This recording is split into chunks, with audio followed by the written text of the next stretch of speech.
और कहीं गर्मी में आप माँ भगवती की कृपा लेने के लिए दूर दराज से आए हैं। मैं माँ के आगे जी प्रार्थना करता हूँ, आपको माँ इस लोक से सुखी रखे और प्रलोक भी सुखी रखे। ये दुख साथ से जितनी दुख से आप इसको ग्रहण करोगे उतना ही ज्यादा फायदा होता है। और सभी सेवादार जो काल से लगे हैं, यहाँ के सरपंच जी, पप्पू जी और उनके सहयोगी, बाकी सेवादार शासन के, मैं सभी का नाम ले रहा हूँ। मैं माँ के आगे भी प्रार्थना करता हूँ, सभी को कोटि कोटि वंदना करता हूँ, कोटि कोटि प्रणाम करता हूँ। ये पहली बार जहाँ गाँव में सत्संग होने जा रहा है, तो सत्संग जे दिल है आपकी समझ में नहीं आएगा। सोचे लो, ये सोचे लाख बार, मगर दुख निवारण करेगा आपका। दुख निवारण में आपकी जो आत्मा में चले वाले अज्ञान का नाश करेगा। वही दुख है, वो दिखता नहीं है मगर है, शरीर टूटता है। उसका निवारण महाप्रभु की कृपा से जहाँ कुपोर गांव में हम आए हैं, तो कृपा करेगी माँ आपके ऊपर। सभी आप आसन लेकर बैठे, कोई बगैर आसन नहीं बैठेगा, नहीं है तो आसन लेकर बैठे। हो सकता है इस वक्त प्रभु की कृपा से योग भी कराया जा सकता है, मगर जो बैठे हैं व्यक्ति उन पर कृपा पड़ेगी। बंडाल में सभी बैठो, सब लंगर में जो सेवा कर रहे हैं, जो पानी की व्यवस्था कर रहे हैं, सेवादार लगे हैं। बाकी आप कहीं भी आपको स्थान मिलता है, बैठ जाओ, आप कृपा बसेगी। बच्चा है कि घूम रहे हैं, आपको पता क्या कराओ में, उसको भगवती को पता है, क्योंकि नैनी स्थिति साधारण नहीं है, और नैनी देती पाप का है। वो आ सकता है, ढुआ सकता है, सच के नाम उधर सच है। उसकी पर आंगन में आप बैठे हैं, जो श्रद्धा से पाठ करेगा और जो श्रद्धा से बैठेगा, चाहे उसको गर्मी लग रही है, मगर उसको जो रात को नींद आएगी ना, और रात को जो सुख मिलेगा, आने वाले में सुख मिलेगा, वो नहीं जानता हूं। सत्संग में जितना दुख लगे उतना आपको फायदा होता है। सत्संग तितिक्षु पढ़ो। छोटे बच्चे लेकर आए हैं, मुझे पता है दूर दराज से आए हैं। आपके पर जो भी अज्ञान का नशा है सब दूर हो जाएगा।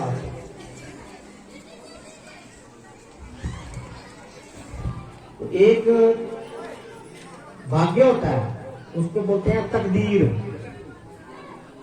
एक तकदीर होता है जो भाग्य को बढ़ाता है, एक तकदीर होता है जो भाग्य बनाने के लिए बुद्धि प्रदान करती है। माँ बोलती है मैं उसको बुद्धि जो देता हूँ, तो वो बोलते हैं जो परमात्मा की कृपा और पात्र से बनता है उसको बुद्धि जो मिलता है।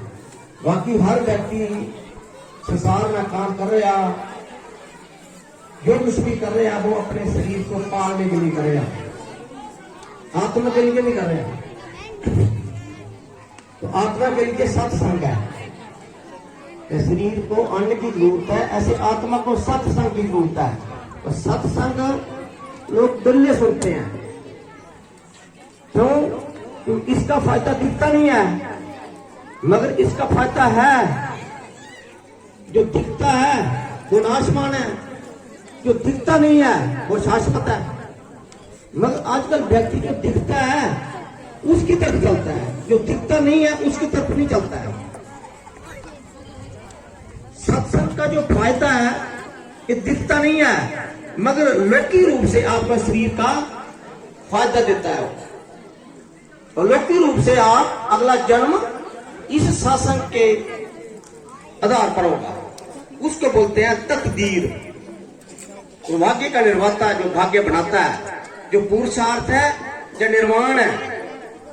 हर व्यक्ति भाग्य पर जीता है, बोला भाग्य मिलेगा जो होगा, मगर भाग्य कौन बढ़ाता है? पुरुषार्थ। तो पुरुषार्थ सत्संग में आप जो भजन करते हैं, ध्यान करते हैं, जो करते हैं, ये सत्संग के माध्यम से मिलता है।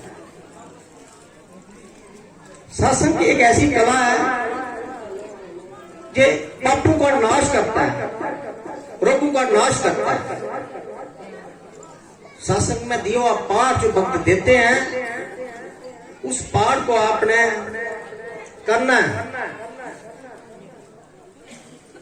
और उसकी हम कला बताते हैं कैसे करना है आपने।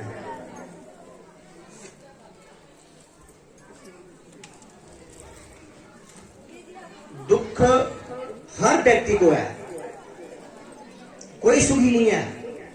नानक दुखिया सब संसार सो सुखिया जो नाम अदा। जो प्रभु नाम का पाठ करता है वो सुखी है। वाक्य बड़ा या पुरुषार्थ बड़ा, ऐसे प्रश्न आता है। पुरुषार्थ से ही वाक्य का निर्माण होता है। हम आज जो इंसान है तो पिछला पुरुषार्थ के कारण है। कहीं हमने सत्संग सुने हैं, कहीं हमने पुण्य कर्म किए हैं, जिस कारण हमें ये शरीर मिला। मगर आगे के लिए भी आपने कर्म करके, शुभ कर्म करके, महापुरुषों का संग करके, अपने भाग्य का निर्माता पुरुषार्थ करके भाग्य को निर्माण करना है। तो एक तजवीज होता है। तजवीज होता है भाग्य को बनाने के लिए एक बुद्धि। लोगों को बुद्धि नहीं है। लोगों को बुद्धि ज्यादातर शरीर को पालने के लिए है।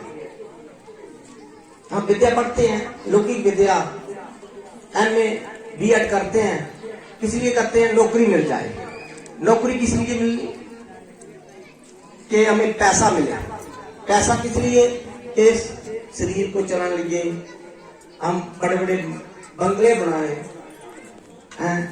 अच्छी बात है, वो भी करो, मगर ये भी सोचो कि हमने मृत्यु को भी प्राप्त होना है।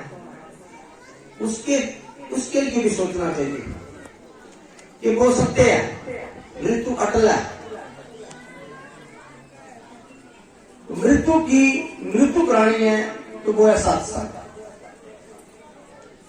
गीता में कहा जन्म कर्म से दिव्याम जो बेटी तत्वता त्याग दही पुनः जन्म लेती मां मेती सो अर्जन। मेरे जो जन्म और कर्म दिव्य से जान जाता है, वो दोबारा जन्मता नहीं है। वो मेरे लोक को प्राप्त हो जाता है, मेरे लोक में जाता है। एक होता है लौकिक ज्ञान, एक अलौकिक ज्ञान होता है। लौकिक ज्ञान से आप विद्वान बन सकते हैं, मगर अलौकिक ज्ञान नहीं हो तो आपकी विद्या जो मृत्यु तक ही सीमित है, वहां उसके आगे ये विद्या काम नहीं करेगी। जो भी आपका लौकिक पुरुषार्थ है, कुछ भी करते हैं आप, घर में, मकान में, गाड़ी में, बंगला, कुछ भी करते हैं आप, जहां तक ही सीमित है, जहां तक आपकी शरीर की मृत्यु होती है। उसके बाद आपको जो यात्रा होगी, आपकी अगला भाग्य बनाना इस सत्संग से मिलेगा। इसलिए सत्संग समाज में जरूरी है। लोग सत्संग नहीं सुनते, ना समझते हैं, ना पाठ करते हैं। पुरुषार्थ करो, भाग्य चयन हो जाएगा। अगर आपकी कुंडली में किसी ज्योतिष ने लिखा है कि तेरे काल सर्प दोष से मृत्यु हो जाएगी, पुरुषार्थ करो, मैं पाठ दूंगा। उस पाठ से आप जांच कर लेना, आप मेहनत करते हैं तो आपका भाग्य बदल जाएगा। पुरुषार्थ भाग्य का निर्माण करता है। लौकिक विद्या से, लौकिक ज्ञान से, आपका पुरुषार्थ करने से आपके भाग्य का निर्माण नहीं होगा। भाग्य का निर्माण होता है आध्यात्मिक विद्या जानने से, उसका पाठ करने से भाग्य का निर्माण होगा। इसलिए जो स्कूलों में पढ़ाई जाती विद्या है वो लौकिक विद्या है, ऐहिक विद्या है। वो क्या है? आपके शरीर को पालने के लिए है। मगर आजकल जो कल युग में जो दुख है, जो मेडिकल साइंस है, उसको दुख निवारण करने में सक्षम नहीं है। आजकल जो दुख है, प्रेत बाधा है, कुंडली में दोष है, ग्रह दोष है, पितर दोष है, इस दोषों का निवारण सत्संग है। मगर वैज्ञानिक की बुद्धि वाले लोग इस बात को नहीं समझते हैं। मगर गुरु नानक ने कई वर्ष पहले बता दिया था कि सब रोगों का उपद होता है औषधि, प्रभु नाम का पाठ।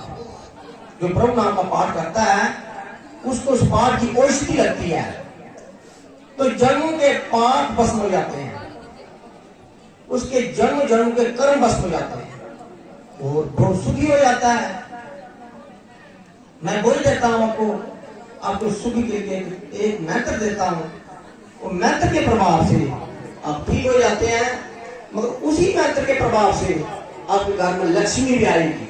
उस मंत्र के प्रभाव के हाथ घर में सुख शांति प्रीत करोगे। मगर एक दिन का काम नहीं, आप लगातार पाठ करो। पाठ करने का तरीका मैं बताऊंगा। पाठ सबसे, जैसे आप एक ज्ञान जग होता है, एक द्रव्य में जग होता है। ज्ञान जग क्या होता है? एक द्रव्य में जग से 10 गुना ज्यादा है, और जप जगे इसको 1000 गुना ज्यादा है। जप जगे क्या होता है? जैसे जप करते हैं आपका भी एक सुबह शाम यज्ञ हो जाता है। और जो सेवा करता है सत्संग में किसी प्रकार की सेवा करता है, गीता में कहा है सेवा से व्यक्ति तर जाता है, सेवा से त्याग, त्याग से भक्ति। जो सत्संग में कष्ट से सेवा करता है, अपने तन मन धन से सेवा करता है, उसको घर में किसी प्रकार का कोई भी आपत्ति है, आदि व्याधि है, उसका नाश हो जाता है। तो सेवा हर वर्ण में बताई है। 4 वर्णों में जो शूद्र है, इनको 3 वर्णों की सेवा करनी है, इससे ही तर जाओगे। तो 3 वर्णों की सेवा की है तो उससे ही आपको कल्याण को प्राप्त होगी। बाकी ज्यादा करने की जरूरत नहीं है। आज युग में जो गीता में जो बताया प्रभु ने कि सेवा एक भक्ति है, सेवा व्यक्ति को तार देती है। तो बीज में अंतर क्या है? मैं आपको बीज में अंतर देता हूं। बीज है जैसे एक बीज के भीतर वृक्ष छुपा हुआ है, दिखता नहीं है मगर वृक्ष है। जैसे आप खेत बोते हो, बीज लगाते हो, और बीज में पहले वृक्ष दिखता नहीं है, तो उसको अंकुरित होता है, जल देते हैं, उसके बाद दिखता है। ऐसे ही प्रभु नाम का पाठ है जो बीज है, जब लगातार पाठ करोगे आप, तब प्रभु के गुण आएंगे आपके भीतर में। वो जब अंकुरित हो गए आपके भीतर में, हृदय रूपी जो आपकी खेती है, उसमें उस बीज मंत्र को बोओगे, उस बीज को लगाओगे आप, ध्यान रूपी जल से उसको नियंत्रण, उसकी ध्यान रूपी जल दोगे तो उसमें अंगूर आएंगे। वो कौन से अंगूर आएंगे? प्रभु नाम के गुण के अंगूर आएंगे। तो पहला गुण क्या है प्रभु का? क्षमा, दया, सरलता, विनम्रता, संतोष, हरित सारस, अक्रोध। एक प्रभु के अंगूर, एक प्रभु के गुण आपके भीतर आएंगे, प्रभु का स्वभाव हो जाएगा। तो जब प्रभु का स्वभाव, आपका स्वभाव एक हो गया, तो आप लोगों की भलाई करोगे। जब लोगों की भलाई शुरू हो जाएगी आपसे, आपके पितरी प्रभु के दर्शन देंगे। ये भक्ति है, ज्यादा दूर नहीं है। ये गृह सिद्धि भी कर सकता है, सन्यासी भी कर सकता है, कोई भी कर सकता है। इसलिए कोई भी ये नहीं है कि किसी को भक्ति करने का अधिकार नहीं है, सभी कर सकते हैं। सेवा क्या होती है? दूसरे की भलाई करना है, हर व्यक्ति कर सकता है। चाहे धन से करो, चाहे तन से करो, दो प्रकार सेवा कर सकते हैं आप। तो इससे आपकी क्या बनेगी? तकदीर बनेगी। तो पुरुषार्थ किया, उसका नाम है तकदीर।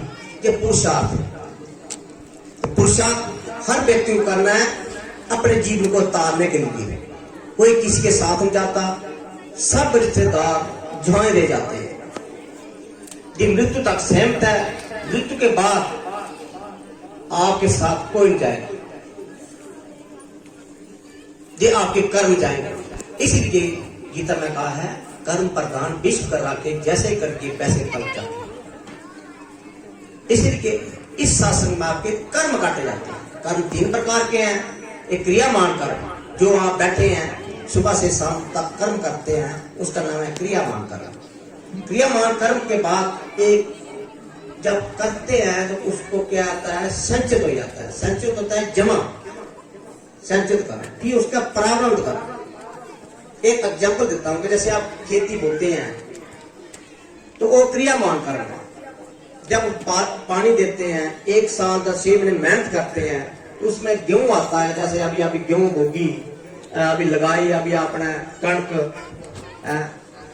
तो कितने खेत में मेहनत की आप लोगों ने, तो आपके ना भी क्या सबने ना घर वो गेहूं अपने अपने घर में चाहे वो जमा कर दिया। इसलिए जमा की है खर्च करने के लिए, खाने के लिए। तो जो जमा करना होता है प्रारब्ध कर्म। जमा क्या करना है? संचित कर्म। और जब खर्च करना है अपना, कोई कणक क्या है, गेहूं जो आपने क्या करना है कि मशीन में ले जाना है, उसको पियाना है, फिर आटा घर में लाना है, फिर खाना है, वो बोलते हैं प्रारब्ध कर्म। जैसे लौकिक कर्म करते हैं आप शरीर को चलाने के लिए, हर चीज की व्यवस्था के लिए, ऐसे अलौकिक कर्म भी करा करो, नहीं दोबारा शरीर नहीं मिलता है। ये शरीर जो है बड़े भाग्य से मिला, तन पावा, ये बड़े भाग्य से मिलता है। इसको सत्संग में लगाओ, अच्छे कर्म में लगाओ, प्रभु के धाम में लगाओ, तो दोबारा मिल सकता है। अन्यथा 84 लाख जोनी से बात कहीं तन मिलती है, नहीं भी मिलती है। इसलिए सत्संग में, समाज में जो सफाई कर्मचारी होते हैं समाज के, वो सत्संग करने के लिए आते हैं। भक्त सफाई कर्मचारी होता है। भक्त कोई ऐसे नहीं, वो समाज को साफ करता है। क्यों? समाज में रज्जो गुण तमो गुण जब बढ़ जाता है, प्रभु उसको जागृत करते हैं कि समाज को शुद्ध करो, समाज का तामस नाश करो। जितना तामस समाज में होगा, वहां हर व्यक्ति उसके साथ संग करेगा, वो भी तामसी बन जाएगा। जैसे संग वैसे रंग, संग का रंग लगता है। रज्जो गुण और तमो गुण का नाश सत्संग करता है। जितना आप सत्संग में आओगे, इतना आपके तमो गुण का नाश होगा। अब तो विसंति तामसा, अधोगति में जाना पड़ेगा।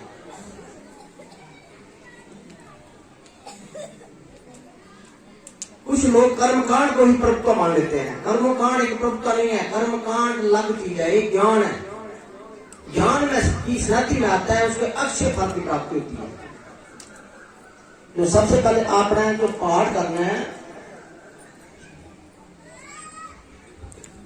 जप 4 प्रकार का है। जप के भी 4 प्रकार के हैं। जब चल पहले आप करते हैं तो क्या है, आपको बेखरी वाणी से होता है। बेखरी वाणी होती है कि आपके ओठ हिलते हैं, जीवा भी हिलती है, ये बेखरी वाणी। जब आप और ऊंचे हो जाते हैं, जब लगातार करते हैं आप, तो बेखरी वाणी से आप मध्यम वाणी में जाते हैं। उस वक्त ओठ नहीं हिलते आपके, जीवा हिलती है। उसके बाद आप लगातार जप करते हैं, उस वक्त आपके शक्तिवान हो जाते हैं, तो उस वक्त आपका मानसिक जप होता है, ना ओठ हिलते हैं ना जीवा हिलती है। वहां तक जो पहुंचा है खड़ा करो, कोई नहीं बता। ये तो ओठ जो हिलते हैं वहां तक नहीं पहुंचे हैं।